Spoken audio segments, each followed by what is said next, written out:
உங்களுக்கு நிம்மதி உண்டாகுவதாக. தேவனுடைய இரக்கங்கள் அதிகமாவதாக. தேவன் என்ன சொல்றாங்கன்னா, ஏசாயா 49:23, நான் கர்த்தர், எனக்கு காத்திருக்கிறவர்கள் வெட்கப்படுவதில்லை என்பதை அப்பொழுது அறிந்து கொள்வாய். இயேசுவுக்காக காத்திருக்கிறீங்களா? நீங்கள் வெட்கப்பட்டு போக மாட்டீங்க. உயர்ந்து தான் நிற்பீங்க, வெட்கப்பட்டு போக மாட்டீங்க. பெருமை அடைந்து நிற்பீங்க, வெட்கப்பட்டு போக மாட்டீங்க. சரிங்களா? இனிமே செட்டைகளை விரித்து உயர பரப்பீங்க. ஏதோ ஒன்றுக்காக காத்துட்டு இருந்தீங்களே, அதை இன்றைக்கு பார்ப்பீங்க. நம்ம காத்திருக்கிறவங்களெல்லாம் பார்த்துருக்கோம்ல, ஹாஸ்பிட்டலில் பார்த்துருக்கோம் காத்திருக்கிறவங்கள, ரயில்வே ஸ்டேஷனில் பார்த்துருக்கோம், பஸ் ஸ்டாண்டில் பார்த்துருக்கோம். ஹாஸ்பிட்டலில் காத்துட்டு இருக்கிறவங்க ஏதோ ஒரு சேரில் உட்காந்துட்டு தான் இருப்பாங்க. ஒரு பிளாஸ்டிக் சேரோ ஏதோ ஒரு சேரில் உட்காந்துட்டு தான் இருப்பாங்க. பஸ் ஸ்டாண்டில் உள்ளவங்க நின்றுட்டுருப்பாங்கல்ல. ஆனால் அவங்க காத்துட்ருக்கிற, எதற்காக காத்துட்டு இருந்தாங்களோ அந்த பஸ்ஸு வந்துருச்சுன்னா ஒரு புதிய பலன் வந்துடும். எதற்காக காத்துட்டு இருந்தாங்களோ அந்த ட்ரெயின் வந்துருச்சுன்னா ஒரு புதிய பலன் வந்துடும். அப்பாடா வந்துருச்சு, இனிமே நான் வீட்டுக்கு போயிடுவேன் ஏறி. அந்த ஒரு புதிய பலன் அப்படியே வந்துடும் இல்லை? அது மாதிரி தான் இன்றைக்கி தேவன் உங்களுக்கு ஒரு புதிய பலனை கொடுப்பார். ஏன்னா நீங்கள் காத்துட்டு இருந்தீங்களே, எதற்காக காத்துட்டு இருந்தீங்களோ அதை நீங்கள் பார்ப்பீங்க. அதனால் ஒரு புதிய பலன் வரும். இனிமே நீங்கள் சோர்ந்து போக மாட்டீங்க. அதான் நீங்கள் பார்த்துடுவீங்கள்ல, எதற்காக காத்துட்டு இருந்தீங்களோ அதை பார்த்துடுவீங்க. அதனால் இளைப்படைய மாட்டீங்க, சோர்ந்து போக மாட்டீங்க, ஜாலியாக நடப்பீங்க. செட்டைகளை விரித்து உயர பரப்பீங்க. இவ்வளோ நாள் உட்காந்துட்டு தானே இருந்தீங்க, எழுந்துக்கவே இல்லை. காத்துட்டு இருந்தீங்க. ஆனால் இனிமேல் உயர்ந்து பரப்பீங்க. சட்டைகளை விரித்து அடித்து பரப்பீங்க. அதான் நீங்கள் காத்துட்டு இருந்ததை பார்த்துருவீங்கள்ல.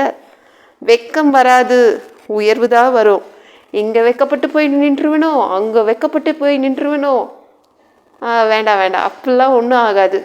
தேவன் இருக்காருங்க, நான் கர்த்தர் அப்படின்ட்டாங்க. எனக்காக காத்துட்டு இருந்தீங்கன்னா நீங்கள், உங்களுக்கு வெக்கம் வராது அப்படின்றாங்க. நீங்கள் எதற்காக காத்துட்டு இருந்தீங்களோ அதை பார்ப்பீங்க. அதிகமான சந்தோஷம் வரும், நிம்மதி வந்துடும். சரிங்களா? ஒரு குடும்பம் 3 மாதம் குழந்தைங்க ஒரு பையனை வச்சுட்டு காத்துட்டு இருந்துச்சு. ஐயோ, ஏன்னா இது பையனாக வந்து பிறந்துச்சோன்னு தான் கவலைப்பட்டாங்க. ஏன்னா அந்த நாட்டு சட்டம் அப்படி, பையன் பிறந்தா கொன்னுடணும். ஆனால் அவங்க சாவடிக்கல அந்த குழந்தைய. என்ன பண்ணாங்கன்னா 3 மாதம் காத்துட்டு இருந்தாங்க. சட்டம் மாறிடுமா, இன்னைக்கு சட்டம் மாறிடுமா, ரத்து பண்ணிடுவாங்களா, கேன்சல் ஆகிடுமான்னு காத்துட்டு இருந்தாங்க. தேவன் அந்த குடும்பம் காத்துட்டு இருக்கிறத அவர் அறிஞ்சிக்கிட்டார். இந்த குடும்பம் எனக்காக காத்துட்டு இருக்குது. 3வது மாதம் கழித்து என்ன பண்ணாருன்னா, இளவரசி கையில் அந்த பிள்ளையை கொடுத்துட்டார். அவங்கள தத்தெடுக்க வச்சுட்டார்.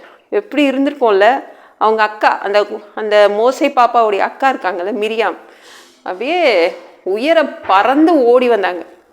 செட்டைகளை விரித்து அடித்து பறந்து வந்தாங்க அவங்க அம்மா கிட்ட. அம்மா, இனிமேலேருந்து நம்ம பாப்பாவுடைய அம்மா இளவரசி. தேவன் அந்த மாதிரி ஒரு எவ்வளோ நாள் காத்துட்டு இருந்தாங்களோ அதற்கு உரிய பலனை கொடுத்தார். அந்த பாப்பா சாகலை. 3 மாதம் கழிச்சும் அதால் வாழ முடியும் அப்படின்னு தேவன் அதை எடுத்து, அந்த குழந்தைய எடுத்து இளவரசி கையில் கொடுத்தாரு. ரொம்ப சந்தோஷம் வந்துருச்சு. அந்த குடும்பத்துக்கு புதிய பலன் வந்துருச்சு. யாரை பார்த்தாங்க? இளவரசியை பார்த்துட்டாங்க. இளவரசியை மட்டும் பார்க்கல, அவங்க கையில் யாருடைய பாப்பா இருந்துச்சு? இவங்க குடும்பத்தோடைய குழந்தை இருந்துச்சு. எப்படி இருந்திருக்கோம்ல, ஒரு புதிய பலன். எதையோ ஒன்று பார்க்க போறீங்கங்க, எதையோ ஒன்று பார்க்க போறீங்க. அது என்ன எனக்கு தெரியாது, நீங்கள் எதற்காக காத்துட்டு இருந்தீங்கன்னு எனக்கு தெரியாது. இல்லை, ஏதோ ஒன்று பார்க்க போறீங்க. அதனால் ஒரு புதிய பலன் வருது. அதனால் செட்டைகளை விரித்து அடித்து பரப்பீங்க. கர்த்தருக்கு நன்றி சொல்லுங்க. இந்த வீடியோ பிடிச்சிருந்துச்சுன்னா மற்றவங்களுக்கு ஷேர் பண்ண மறக்காதீங்க. கர்த்தர் தாமே உங்களை ஆசீர்வதிப்பாராக. ஜெபம் பண்ணலாமா? உங்கள் பிள்ளைங்க உங்கள் பாதத்தில் வந்திருக்காங்க.